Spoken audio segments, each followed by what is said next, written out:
Hello guys, you're welcome to the Militous Auto blog. My name is Jude. Please, if you're new to this channel, like, share, subscribe to your friends, and I'll be giving you updates and reviews about cars and automobiles as they come, reaction videos about new designs and the rest of them. So on today's episode, we'll be talking about a very special old Mercedes-Benz. For me, I think it's a very historical and legendary car, if I must put it in that way. It's one of my favorite Mercedes-Benz ever produced. It's the 190 or the W201, popularly called the flatboot or baby Benz in Nigeria. Yeah, Nigeria, we have a name for like everything, every kind of car. I heard someone talking the other day about the particular Camry from 2003 to 2005, and they were like, big for nothing. Who calls a car big for nothing? Alright, so let's get down into the video.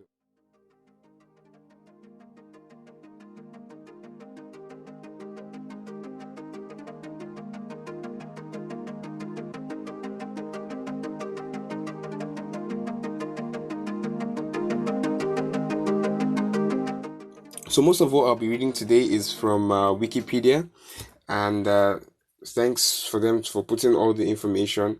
But I'll also be telling you my thoughts and my opinion about this particular design and why I think it's the ultimate sedan that Mercedes-Benz produced, which has revolutionized everything that Mercedes-Benz or Daimler has been doing over time. So the 190 was developed and designed by Bruno Sacco. Bruno Sacco at that time was like the head of design at Mercedes-Benz at that time, and I think that every Mercedes-Benz which was produced by Bruno Sacco, even up until 1999, they all had this signature kind of look. I think it's something that Mercedes-Benz does, where all their cars have to have the same kind of DNA, and it has been carried even up until now. And I think Gordon Wagner, the present head of design, is doing a nice job with all the cars being designed as of now. So Mercedes spent over £600 million researching and developing the 190 in 1974 to 1982. It wasn't produced at that time. Okay, it was being researched from 1974 to 1982, and they spent over £600 million. Wow, that's a whole lot of money. And I think they felt like they had something big coming on, and that's why they had to dump so much money in the development of this car at that time. And guess what?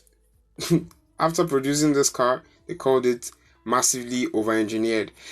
I mean, when you spend £600 million researching for a particular kind of car, or maybe a compact sedan that you want to produce, because I know that at that point in time, apart from BMW, there was no other company that was doing a compact sedan at that time. So this was kind of a very new thing. This revolutionized the automotive world, and we didn't have something small but luxury at that time. So they had to put their all into it, giving it smaller but very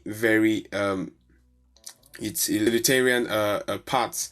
Like, I know that the rear wheel suspension was from the high-end Mercedes-Benz, but they had to put it on this small one, which made it so different and interesting to have a compact sedan having all these kind of features.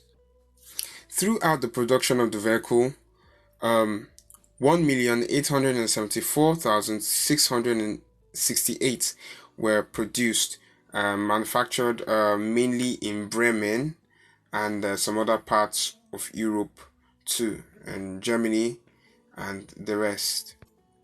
From the year January 1974 to January 1982, the last Mercedes-Benz 190e rolled off the assembly line in May 17, 1993. The petrol models in 1982, the first available model, were the 190 and 190e. That's E meaning I don't know if I can pronounce this because this comes in German.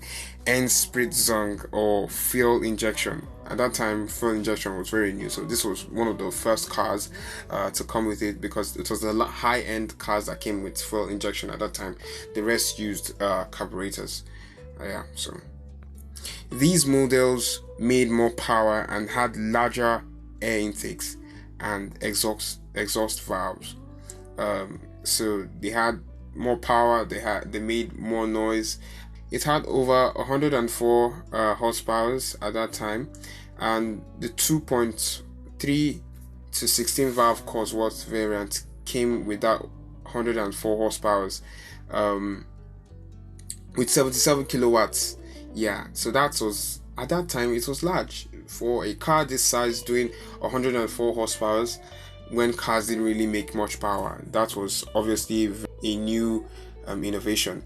The 1985 2.3 now came fitted with the M102.985 engine. That's a variant of the engine, producing 132 PS.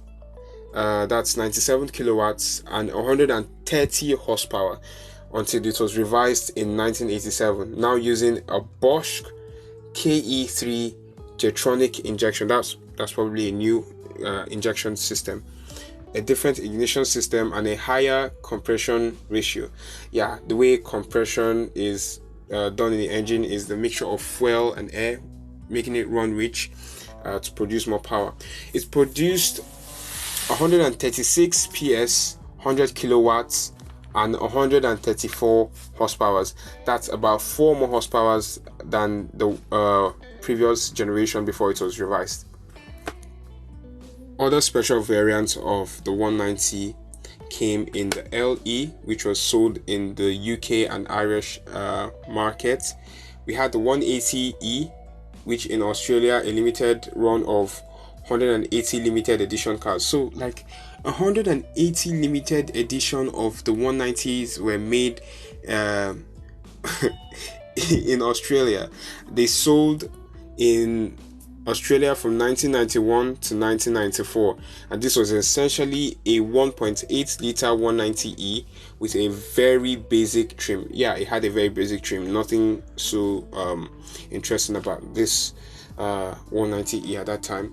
I'm so interested at this one because at that time they said it sold about $45,000 in Australia at that time. Well, yeah, it was basically standard.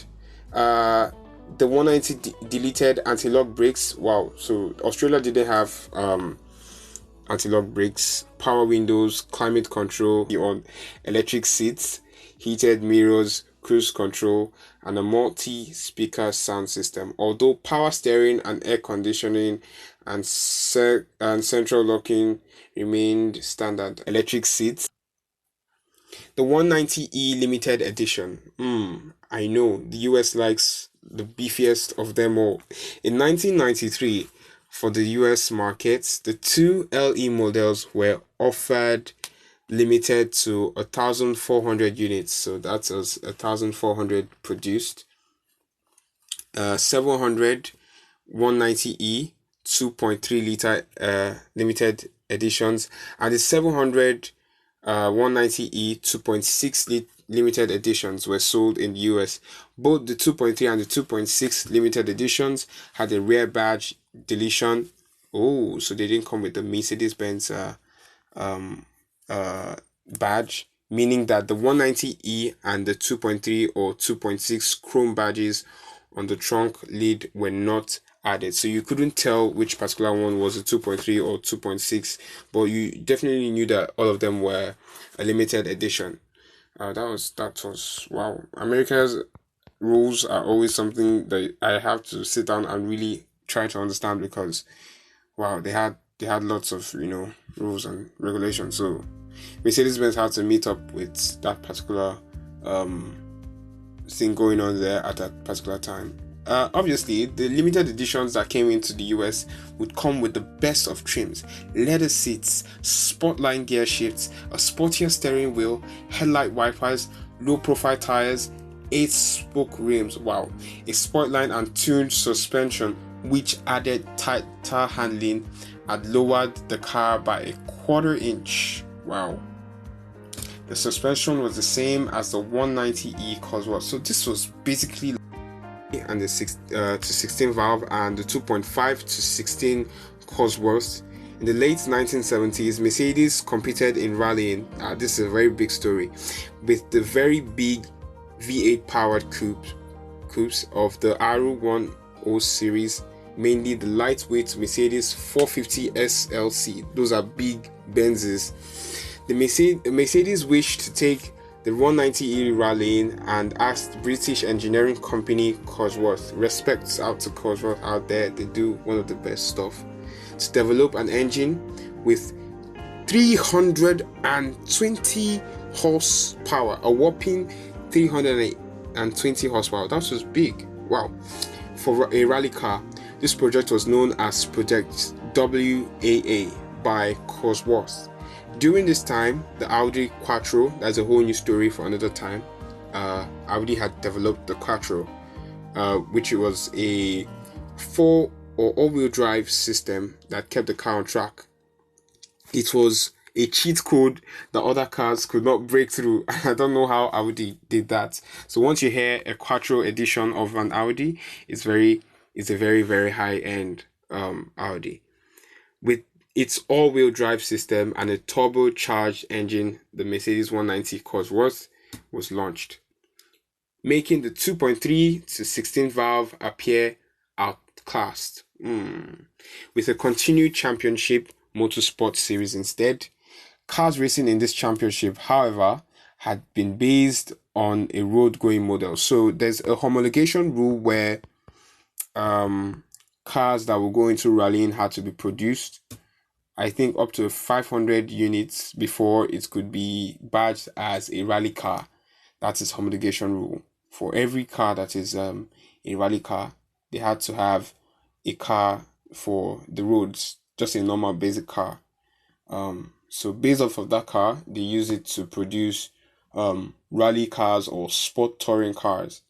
Yeah, so the Cosworth engines were a very big package. It even came in a 16-valve AMG power pack. So AMG tuned cars at that time. So off of the dealership, you have AMG tuning a 16-valve car, which made like a sport car, because coming down to the Cosworth editions of the 190Es, they were so sporty and they had more power than the rest. Speaking about the 190E, the 2.3, 350 brake horsepower at 261 kilowatts in racing tune mode. Other models, we have the 2.5 liter model, the 16 valve differences, which are the Evolution 1, and we also have the Evolution 2. Those were big 190s. So that's all I have for you today on the 190E. I tried to wrap it up, and trust me, the 190E had so many variants and so many customized versions, which I might not be able to list because there are obviously a very beefy and meatier whole option to go through. I believe having one today, I still want to own one, despite the fact that my dad had one and he had to sell it at those times because he felt that the car was obviously old. For a car that was produced in 1974, wow, up to today, I still have so much respect for that car. So the 190E was obviously a legend, and I think it's the ultimate car because it brought balance, and it also influenced the BMW, the Bavarian Motor Works, to make their obviously legendary M car. Yeah, that influenced the M racing, because these cars had to go into the rally racing that the 190 had to go through, and BMWs at that time were obviously a competition. So these cars challenged BMW to make the M30.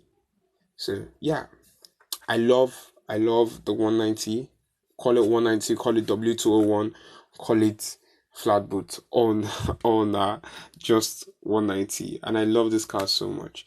if you can and you want to pick out a project car, I would obviously say you should go for it, because the 190s still are sought out for today.